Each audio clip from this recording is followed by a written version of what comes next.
గా నేర్చుకోవాలా? అప్టాక్స్ తో మా ఉచిత లైవ్ వెబినార్లలో చేరండి. ఆల్గో ట్రేడింగ్ కేవలం ₹10 బ్రోకరేజీ అందుబాటులో ఉంది. ఇప్పుడే అకౌంట్ ఓపెన్ చేయండి.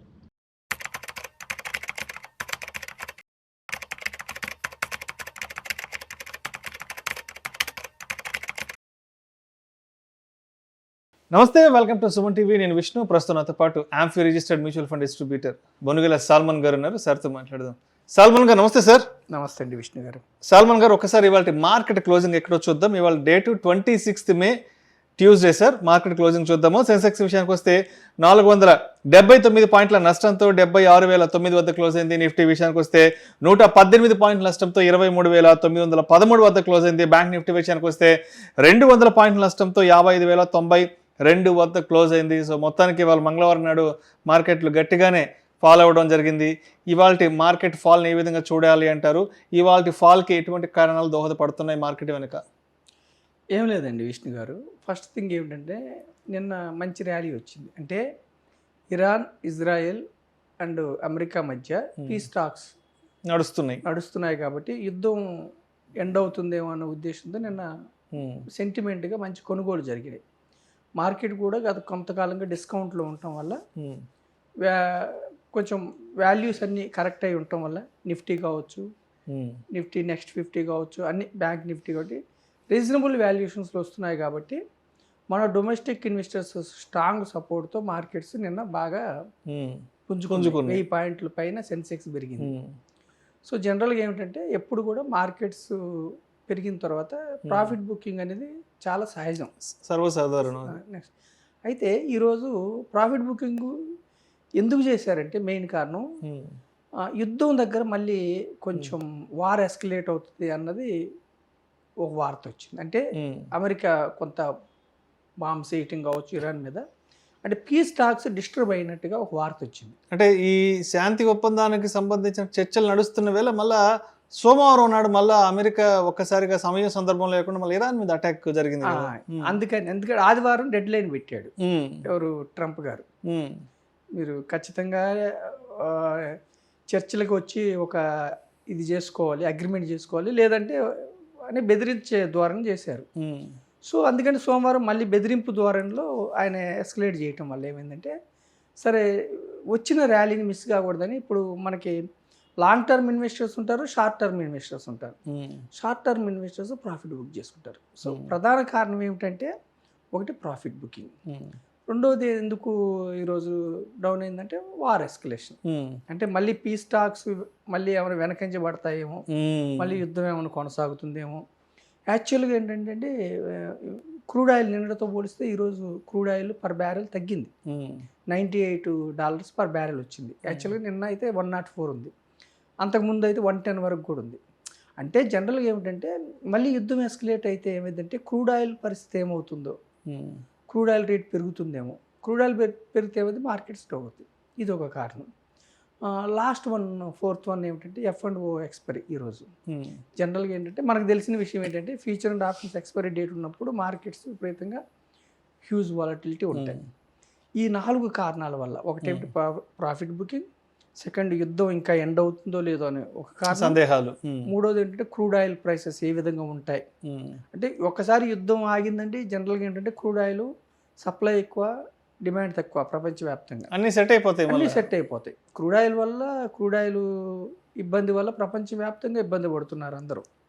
సో దీని కారణాల వల్ల మనకు సడన్గా ఏమైందంటే, నిన్న అంతా పాజిటివ్గా ఉన్న మార్కెట్ ప్రాఫిట్ బుక్ చేసుకోవడం వల్ల ఈరోజు అరౌండ్ 450, అరౌండ్ 479 మైనస్ అయ్యి సెన్సెక్స్ 76,009 దగ్గర క్లోజ్ అయింది. నిఫ్టీ 23,900 దగ్గర క్లోజ్ అయింది. సో సాల్మన్ గారు, ఇప్పుడు ఒక రిటైల్ ఇన్వెస్టర్ యొక్క ఆలోచన దృక్పథం ఎలా ఉందంటే, ఏ విధంగా ఆలోచిస్తున్నాడంటే, 2024 సెప్టెంబర్లో మార్కెట్ ఆల్ టైమ్ హై చూసింది. అప్పట్లో సెన్సెక్స్ 85-86 దాకా ఎంతో వెళ్ళింది. నిఫ్టీ కూడా 26,500 ఎంతో ఆల్ టైమ్ పీక్స్ చూసాము 2024 సెప్టెంబర్లో. అప్పుడు అనుకున్నారు, ఆహా ఇంకా ఇండియన్ మార్కెట్స్కి ఇంకా తిరుగులేదు, మంచి హై వాల్యుయేషన్స్లో ఉన్నాయి, ఇంక ఇది లక్షకి వెళ్ళిపోవడం పెద్ద పనేం కాదు అని 2-2.5 ఏళ్ల క్రితం అనుకున్నారు. మళ్ళీ అక్కడి నుంచి మార్కెట్ గట్టిగా ఫాల్ తీసుకొని మళ్ళీ 2-2.5 ఏళ్ళ వెనక్కి వెళ్ళిపోయింది. అంటే ఈ రేంజ్ నుంచి ఈ రేంజ్కి వెళ్ళిపోయింది. ఒక రిటైల్ ఇన్వెస్టర్ ఏంటి ఇప్పుడు అసలు మార్కెట్లో ఉండాలా వద్దా, లేదంటే కొత్తగా వచ్చే వాళ్ళు ఇప్పుడు మార్కెట్లోకి ఎంట్రీ తీసుకోవాలా? మీరైతే ఏం చెప్తారు? మీరు ఆల్మోస్ట్ ఒక 25 ఇయర్స్ నుంచి మార్కెట్స్ ఈ క్లయింట్స్తో మీరు డీల్ చేస్తున్నారు కాబట్టి ఏం చెప్తారు? 2.5 సంవత్సరాలు అంత నైరాశ్యంలో ఉండిపోయారు కాబట్టి మీరు ఏం చెప్తారు? ఇప్పుడు విష్ణు గారు మంచి క్వశ్చన్ అడిగారు. ప్రధాన కారణం మనం 2024 అక్టోబర్లో అక్టోబర్లోనే 86,000కి వెళ్ళాం.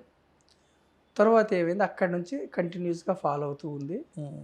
అరౌండ్ ఈరోజు 76,000 ఉంది సెన్సెక్స్. ఇప్పుడు జనవరి 1 నుంచి ఇప్పటికి లెక్క వేసుకుంటే కూడా -10% ఉంది. ఈ 2 సంవత్సరాల్లో Indian stock markets zero returns, పైగా నెగిటివ్ రిటర్న్. ఎందుకంటే ఇవాళ 76 అంటే ఆల్మోస్ట్ 10,000 కిందకి వెళ్ళిపోయింది కదా మార్కెట్. 86 నుంచి 76 కానీ ఎవరైతే లంసం పెట్టారో 2024లో వాళ్ళకి నెగిటివ్ రిటర్న్స్.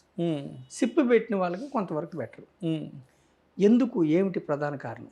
ఫస్ట్ రీజన్ ఏమిటంటే కోవిడ్ తర్వాత మన యొక్క మార్కెట్స్ ఏకపక్షంగా పెరిగాయి. అందరికి అవేర్నెస్ వచ్చింది, స్టాక్ మార్కెట్ మీద బాగా పెరిగింది. ఒక ఇన్వెస్ట్మెంట్ రెవల్యూషన్ మొదలైంది, బాగా పెరిగింది. ఎప్పుడైతే మార్కెట్స్ పెరిగినాయో లాభాలు విపరీతంగా పొందిన వాళ్ళు ప్రాఫిట్ బుక్ చేసుకుంటారు. ఇక్కడ ఎవరు ప్రాఫిట్ బుక్ చేసుకుంటున్నారంటే 2024 నుంచి ఈ రోజు వరకు కూడా ఎఫ్ఐఐలు, అది ఫారిన్ ఇన్స్టిట్యూషనల్ ఇన్వెస్టర్స్ బాగా డబ్బు సంపాదించుకున్నారు, మన మార్కెట్లో అమ్ముతూ వెళ్తున్నారు. ప్రాఫిట్ బుకింగ్ ఒకటే కారణం కాదు.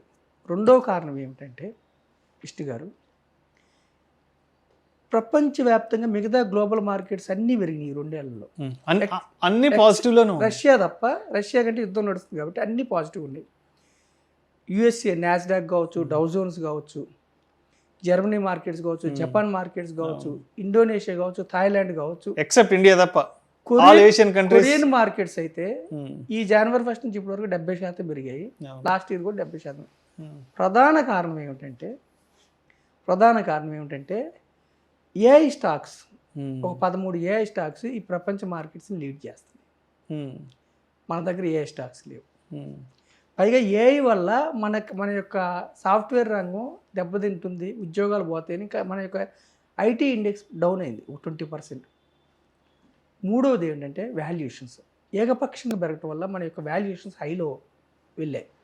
ఎప్పుడు కూడా కంపెనీస్కి వచ్చే లాభాలు సపోజ్ 10% ఉంటే స్టాక్ ప్రైస్ కూడా 10% పెరగాలి. కానీ జనరల్గా ఏంటంటే స్టాక్స్ 20% పెరుగుతాయి. సో హై వాల్యుయేషన్స్కి వెళ్ళినప్పుడు ప్రాఫిట్ బుక్ చేసుకోవడం మళ్ళీ రీజనబుల్ వాల్యుయేషన్స్కి వస్తాయి. సో వాల్యుయేషన్స్ హై వెళ్ళటం వల్ల క్రమంగా పడ్డాయి. తర్వాత ప్రపంచవ్యాప్తంగా గ్లోబల్ మార్కెట్స్ బాగుండటం వల్ల వెళ్ళాయి. మూడవది ఏమిటంటే యాక్చువల్గా ట్రంప్ గారు వచ్చిన తర్వాత టారిఫ్ల వల్ల కొంతకాలం పడ్డాయి. అంతా సెట్ అయింది అనుకున్నప్పుడు యుద్ధం ఎస్కలేట్ అయింది. యుద్ధం ఎస్కలేట్ అయిన తర్వాత ఏమైందంటే, యుద్ధం వల్ల ఎప్పుడు యుద్ధం వచ్చినా కానీ క్రూడ్ ఆయిల్ సర్జ్ అవటం వల్ల ప్రపంచవ్యాప్తంగా క్రూడ్ ఆయిల్ దేంట్లో కొంటారు? డాలర్స్లో. సో డాలర్కి అనూహ్యమైన డిమాండ్ వచ్చింది. డాలర్కి డిమాండ్ వచ్చి రూపీకి డిమాండ్ అండ్ సప్లై, రూపీకి డిమాండ్ లేకపోవటం వల్ల డాలర్ బలపడింది, మన రూపీ డిప్రిషియేట్ అయింది. ఎప్పుడైతే ఏ దేశంలో అయితే రూపీ డిప్రిషియేట్ అవుతుందో ఆ దేశం నుంచి ఎఫ్ఐఎల్ వెనక్కి వెళ్ళిపోతారు.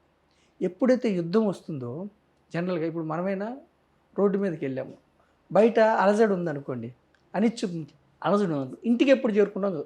ఎప్పుడైతే యుద్ధాలు ప్రపంచవ్యాప్తంగా అనిశ్చితి ఉంటుందో ఎఫ్ఐఎల్ వెనక్కి వెళ్ళిపోయి మళ్ళీ వాళ్ళ డాలర్స్లో పెట్టుకుంటారు. ఇంకొకటి ఏమిటంటే వాళ్ళ దగ్గర డాలర్ మనకి బాండ్ ఈల్డ్స్ పెరిగాయి, సేఫ్గా నా దగ్గర ఇక్కడ వస్తున్నాయి కదా అని అక్కడ పెట్టి. రెండోది ఏంటి, రూపీ డిప్రిసియేషన్. ఇప్పుడు 6 నెలల్లో 1 ఇయర్లో 15% డిప్రిసియేట్ అయింది. వాళ్ళు ఇక్కడ పెడితే 15% మార్కెట్స్ ఇస్తే కూడా 15% డిప్రిసియేట్ అయితే జీరో రిటర్న్. సో వాళ్ళు ఏం చేస్తారు, డాలర్స్లో పెట్టుకుంటే 15% వచ్చినట్టే వాళ్ళకి. మన మార్కెట్స్ 15% డిప్రిసియేట్ అయింది మన రూపీ వాల్యూ. సో వాళ్ళు ఏం చేస్తారు, కరెన్సీ డిప్రిసియేట్ అయ్యే దగ్గర ఉంటే వాళ్ళకి ఉపయోగం లేదు. సో డాలర్లో బాండ్ ఈల్డ్స్ పెరుగుతున్నాయి, అక్కడికి వెళ్ళిపోయారు. సో ఎఫ్ఐఐలు ఈ జనవరి 1 నుంచి ఇప్పటివరకు చూస్తున్న 2.5 లక్షల కోట్లు వెనక్కి తీసుకున్నారు. అయితే అసలు ఇంత వెనక్కి తీసుకున్నప్పుడు మన మార్కెట్స్ కుప్పగోలాలి. ఇక్కడ మన మార్కెట్స్ ఇంకా నిలబడ్డాయంటే డొమెస్టిక్ ఇన్స్టిట్యూషనల్ ఇన్వెస్టర్స్, డిఐఐలు, రిటైల్ ఇన్వెస్టర్స్, మీలాంటి వాళ్ళు, నాలాంటి వాళ్ళు సిప్ రూపేనా 32,000 కోట్లు ఎవ్రీ మంత్ అంటే రోజుకి 1,000 కోట్ల పైన మనం ఇన్వెస్ట్ చేస్తున్నాం. రెండోది ఏమిటంటే మనకి ఇప్పుడు మార్కెట్స్ ఇంకా ఎందుకు నిలబడ్డాయి అంటే యాక్చువల్గా ఇట్లా ఎలాంటి స్థితి వస్తే వేరే చోట అయితే పడిపోవాలి. ఎందుకు నిలబడ్డే మ్యాక్రో ఎకనామిక్స్ పాయింట్ ఆఫ్ వ్యూలో మనం స్ట్రాంగ్గా ఉన్నాం. అంటే ఇన్ఫ్లేషను ఇంత క్రూడ్ ఆయిల్ ఇంత సర్జ్ అయితే కూడా అరౌండ్ రిటైల్ ఇన్ఫ్లేషన్ అయితే అరౌండ్ 4%లోనే ఉంది, హోల్సేల్ అయితే 8% ఉంది. ఇన్ఫ్లేషను అదుపులోనే ఉంది. సో మన డాలర్స్ ఇంపోర్ట్స్ వల్ల బయటికి వెళ్ళిపోతుంది కాబట్టి మనం చేయగలిగింది ఏమిటంటే ఇంపోర్ట్స్ తగ్గించడం కోసం మన యొక్క మానిటరీ కమిటీ అంటే రిజర్వ్ బ్యాంక్ ఆఫ్ ఇండియా, మన యొక్క ప్రధానమంత్రి గారు ఇంపోర్ట్స్ మీద మనకు రిస్ట్రిక్షన్ వేయటం వల్ల మన రూపీ ఇంకా మొన్న 96 వరకు వెళ్ళి మళ్ళీ ఇప్పుడు 94 దగ్గరకు వచ్చింది. అంటే రూపీని నిలబెడుతున్నాం మనం, రూపీ పడకుండా మనం డాలర్కి విరుద్ధంగా నిలబెడుతున్నాం. ఎలా ఇంపోర్ట్స్ తగ్గించడం కావచ్చు, గోల్డ్ కొనడం తగ్గించడం, ఈ విధంగా. సో రిటైల్ ఇన్వెస్టర్స్కి మనం ఫైనల్గా మీ ద్వారా చెప్పేది ఏమిటంటే కొత్తగా వచ్చే వాళ్ళకి ఇది గోల్డెన్ ఆపర్చునిటీ. కొత్తగా వచ్చే వాళ్ళకి ఎంటర్ అవ్వండి. లంసం పెట్టే వాళ్ళకి ఎస్టీపీ పద్ధతిలో పెట్టండి, దీర్ఘకాలం ఉండండి. డైరెక్ట్ స్టాక్స్ తెలిస్తేనే వెళ్ళండి, లేకపోతే రైట్. మీరు దీర్ఘకాలం అన్నారు కదా, అంటే లాంగ్ టర్మ్. చాలామంది మార్కెట్లో ఏమంటున్నారంటే లాంగ్ టర్మ్ అంటారు, ఏదో సిఏ చేయరంటే దీర్ఘకాలం అంటారు కదా. మరి 5-10 ఏళ్ల క్రితం ఎంటర్ అయిన వాళ్ళు, అంటే 2018లోనో 19లోనో ఎవరో ఎంటర్ అయింటారు, వాళ్ళందరికీ ఇప్పుడు 7-8 ఇయర్స్ అయింది కదా. మరి అప్పుడు ఎంటర్ అయిన వాళ్ళు ఇప్పుడు నష్టాల్లో ఉన్నారు కదా. లాంగ్ టర్మ్ అని నమ్ముకున్న వాళ్ళందరూ మరి ఇప్పుడు నష్టాల్లో చవి చూస్తున్నారు కదా. మరి దీనికి ఏం చెప్తారు మీరు? మంచి క్వశ్చన్ అడిగారండి. ఇప్పుడు చూడండి, నేను ఒక డేటాతో వచ్చాను. అసలు సిప్ వర్కౌట్ అవుతుందా? ఫస్ట్ థింగ్ చూడండి, ఎవరైతే సిప్లో 10 ఇయర్స్ పెట్టారో వాళ్ళకి నష్టాలు వచ్చిన ప్రాబబిలిటీ 0. ఈ డేటా ఎవరు ఇచ్చారంటే నాకు economic times wealth and CRISIL ఇద్దరు కలిపి సర్వే చేశారు. అంటే సర్వే అంటే డేటా తీసుకున్నారు. 10 ఇయర్స్ సిప్ చేసిన వాళ్ళకి 0 ప్రాబబిలిటీ, అంటే నెగిటివ్ రిటర్న్స్ లేవు.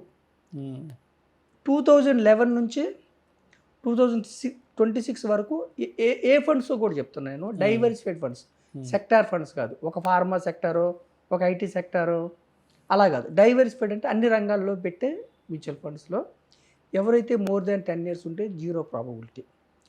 తర్వాత 4 ఇయర్స్, కనీసం 4 ఇయర్స్ సిప్ కంటిన్యూ చేసి ఉంటే 80% ప్రాబబిలిటీ పాజిటివ్ రిటర్న్స్. సిప్ ఎందుకంటే ఈ volatility SIP advantage. Right. So last month ఒక 1.5 మంత్ బ్యాక్ నేను ఒక వీడియో చేశాను. నేను అడిగాను మిమ్మల్ని, ఏంటి సాల్మన్ గారు మార్కెట్లు ఎప్పటికి పెరిగే అవకాశం ఉంది, ఎప్పుడు ఏంటి మళ్ళీ మార్కెట్లు ఆల్ టైమ్ హైకి రావాలని అడిగినప్పుడు మీరు ఒక మాట చెప్పారు, విష్ణు గారు ఇప్పుడు మార్కెట్లు 75-76 దగ్గర ఉన్నాయి కదా, మళ్ళీ 85-86 రావాలంటే గట్టిగా ఒక 10 ట్రేడింగ్ సెషన్స్ కానీ మంచి బుల్ ర్యాలీ అందుకుందంటే మళ్ళీ మార్కెట్లు అజరామరంగా ముందుకెళ్తాయన్నారు కదా. ఆ 10 ట్రేడింగ్ సెషన్స్ అంటే ఆ బుల్ 10 ట్రేడింగ్ సెషన్స్ ఎప్పుడు కనిపిస్తాయి అన్నది నిజంగా ఒక ఇండియాలో ఉన్న ప్రతి ఒక్కరు వెయిట్ చేస్తున్నారు. అంటే 10 ట్రేడింగ్ సెషన్స్ కూడా మార్కెట్ పాజిటివ్గా వెళ్ళలేకపోతుంది. ఎక్కడా కూడా మార్కెట్కి ఆ పట్టు దొరకట్లేదు. మనం ఇప్పుడు ఆల్మోస్ట్ జూన్కి వచ్చేస్తున్నాం, ఇంకొక 2-3 రోజుల్లో జూన్కి వచ్చేస్తున్నాం. దగ్గర ఒక 5 నెలలు అయిపోయింది ఈ 2026కి సంబంధించి. సరే, ఇంకా గట్టిగా అంటే ఇంకొక సగం ఉంది. ఈ ఇయర్ ఒక సగం అయిపోయింది, ఇంకొక సగం ఉంది కదా. కనీసం ఈ సగం నెలలో ఉన్న ఆ 10 ట్రేడింగ్ సెషన్స్ బుల్ ర్యాలీ ఉంటుందా అంటే కూడా అందరూ ఆలోచిస్తున్నారు. దీనికి ఏం చెప్తారు? ఎప్పుడు వస్తుందంటే బుల్ ర్యాలీ ఫస్ట్ థింగ్ ఏంటంటే ఎఫ్ఐఐలు ఎఫ్డిఐలు వెనక్కి రావాలి. అంటే ఎఫ్డిఐ కోసం మనం వ్యూహాత్మకంగా పెట్టుబడులు తీసుకుంటున్నాం. మన ట్రేడ్ అగ్రిమెంట్స్ యూకే, యుఎస్ఏ, ఈ యూరోపియన్ ఈయూతో, ఒమన్తో, అందరితో, మన ప్రపంచ దేశాలతో వ్యూహాత్మకంగా మనము ట్రేడ్ అగ్రిమెంట్స్ చేసుకుంటున్నాం. సో ఎఫ్డిఐ పెట్టుబడులు ఆకర్షిస్తున్నాం మనం. మొన్ననే రీసెంట్గా ఇన్సూరెన్స్ రంగంలో కూడా 100% ఎఫ్డిఐ పెట్టుబడులు. అంటే కరెంట్ అకౌంట్ డెఫిసిట్ ఉన్నప్పుడు, అంటే ఇంపోర్ట్స్ ఎక్కువ ఎక్స్పోర్ట్స్ ఉన్నప్పుడు దాన్ని ప్యారలల్గా క్యాపిటల్ అకౌంట్ మేనేజ్ చేయాలి. క్యాపిటల్ అకౌంట్ అంటే ఏంటంటే ఎఫ్ఐఐలు, ఎఫ్డిఐలు, అలాగే ట్రాన్స్ఫర్స్. ప్యూర్ క్యాపిటల్ అకౌంట్ అంటే fund transfers. Current account deficiency అంటేనేమో ఎక్స్పోర్ట్స్ ఇంపోర్ట్స్. సో ఎఫ్ఐఐలు వెళ్ళిపోతున్నారు. ఎఫ్ఐఐలకి మనకు తిరిగి మన వైపు, దేశం వైపు చూసేలాగా మన యొక్క భారతదేశ సెంట్రల్ గవర్నమెంట్ నిర్ణయాలు తీసుకోవాలి. అలాగే మన రూపీని డిప్రిసియేట్ అవ్వకుండా కంట్రోల్ అయ్యేలాగా నిర్ణయాలు తీసుకోవాలి. అయితే నిన్ననే నిర్మలా సీతారామన్ గారు ఒక స్టేట్మెంట్ కూడా ఇచ్చారు. మనం స్టాక్ మార్కెట్ ఇన్వెస్టర్స్ సెంటిమెంట్స్ మేము పరిశీలిస్తున్నాం. అంటే క్యాపిటల్ గెయిన్ ట్యాక్స్ తగ్గిస్తే 12.5% ఉంది, తగ్గిస్తే మళ్ళీ ఎఫ్ఐఎల్ వెనక్కి వచ్చే అవకాశం ఉంది. లేదా ఎస్టీటీ F&Oలో కావచ్చు, మామూలుగా ట్రాన్సాక్షన్లో కానీ ఎస్టీటీ పెంచారు అంటే మార్కెట్స్లో కొంత మన ఎఫ్ఐఐలు ఎఫ్డిఐ పెట్టుబడులు విపరీతంగా రావాలంటే మన డొమెస్టిక్ ఇన్వెస్టర్స్ నుంచి మ్యాక్రో ఎకనామిక్ పాయింట్ ఆఫ్ వ్యూలో మన మార్కెట్స్ ప్రాబ్లం లేదు. కానీ కొనే వాళ్ళకంటే అమ్మే వాళ్ళు ఎక్కువ ఉన్నప్పుడు ఎఫ్ఐఎల్ విపరీతంగా అమ్ముతున్నారు, మార్కెట్స్ పడుతున్నాయి. ఇప్పటికీ నేను నమ్ముతున్నాను ఎఫ్ఐఎల్ తిరిగి మన వైపు చూస్తే 10 ట్రేడింగ్ సెషన్స్లో మళ్ళీ ఆల్ టైమ్ హైకి వెళ్తాం. 10 మంచి గుడ్ బయింగ్ చేస్తే. అయితే ఆ 10 ఎందుకు దొరకట్లేదంటే మెయిన్ వాళ్ళకి గ్లోబల్ మార్కెట్స్ చీప్గా ఉన్నాయి. థాయిలాండ్ మార్కెట్స్ కావచ్చు, ఎస్పెషల్లీ కొరియన్ మార్కెట్స్, మన ఏఐ స్టాక్స్ లేకపోవడం. అందుకనే గవర్నమెంట్ ఆల్రెడీ ఈ యొక్క నష్టాన్ని అంచనా వేసి మెజర్మెంట్స్ తీసుకుంటుంది గవర్నమెంట్. రూపీ డిప్రిసియేట్ అవ్వటం తగ్గించడం కోసం కావచ్చు, ఫారెక్స్ రిజర్వ్స్ తగ్గుతున్నాయి కాబట్టి సో కొంత ఫారెక్స్ రిజర్వ్స్లో కొంత డాలర్స్ని మళ్ళీ వదిలి మళ్ళీ రూపీని బలపరచడం కోసం ఆల్రెడీ స్టార్ట్ చేశారు మన నిర్ణయాలు. అంటే చైనా +1 అంటే యాక్చువల్గా కోవిడ్ తర్వాత చైనాలో ఉన్న ఎక్కువ మ్యానుఫ్యాక్చరింగ్ ఇండస్ట్రీస్ మన దేశంకి వస్తాయని ఎక్స్పెక్ట్ చేసాం మనం. ఇక్కడ ఏమైందంటే ఆ ఇండస్ట్రీస్ని వియత్నాం గ్రాప్ చేసింది. అంటే పాలసీస్ సరళతరం చేయాలి. మన సెంట్రల్ గవర్నమెంట్ లైసెన్స్లు ఇవ్వటం కానీ ఈ కంపెనీస్కి ఎఫ్డిఐ పెట్టుబడులు, అందుకనే కొంత ఎఫ్డిఐ పెట్టుబడులు ఇన్సూరెన్స్ రంగంలో 100% తీసుకొచ్చారు. నాకు తెలిసి ఎఫ్ఐఎల్ ఎఫ్డిఐలు మళ్ళీ మన వైపు తిరగాలి. అంటే గవర్నమెంట్ వాళ్ళకి కొన్ని ఇన్సెంటివ్స్ ఇచ్చేలాగా కొన్ని ప్రోత్సాహకాలు తీసుకోవాలి. తీసుకుంటే ఎఫ్ఐఐ పెట్టుబడులు ఎఫ్డిఐ పెట్టుబడులు వస్తే క్యాపిటల్ అకౌంట్ బలంగా ఉంటుంది, రూపీ బలపడుతుంది, స్టాక్ మార్కెట్ మళ్ళీ పుంజుకుంటుంది. టెంపరీగా మనం ఛాలెంజెస్ ఫేస్ చేస్తున్నాము. అయినా కానీ సెంట్రల్ గవర్నమెంట్ ఏం చేసిందంటే కరెంట్ అకౌంట్ డెఫిషియన్సీ కాకుండా డాలర్ డిమాండ్ తగ్గించడం కోసం చర్యలు తీసుకుంటున్నారు. కొద్ది కాలం ఈ వార్ ఆగే వరకు కొద్ది కాలం ఇబ్బందులు ఉంటాయి. వార్ ఆగిన తర్వాత మళ్ళీ ర్యాలీ స్టార్ట్ అవుతుందని నేను నమ్ముతున్నాను. ఎఫ్ఐఎల్ ఎప్పుడైతే అట్రాక్టివ్ జోన్కి వచ్చిందో మన మార్కెట్ ఇప్పుడు అట్రాక్టివ్ జోన్లో ఉంది, తిరిగి మళ్ళీ 100 వైపు వస్తారు, మళ్ళీ పుంజుకుంటాయి. రైట్ సార్, వెయిట్ చేయాలి. అందుకే స్టాక్ మార్కెట్లో లాంగ్ టర్మ్ ఇన్వెస్ట్మెంట్ని మనం ఎంకరేజ్ చేసాం. Thank you sir, thank you so much Salman garu. Thank you అండి విష్ణు గారు.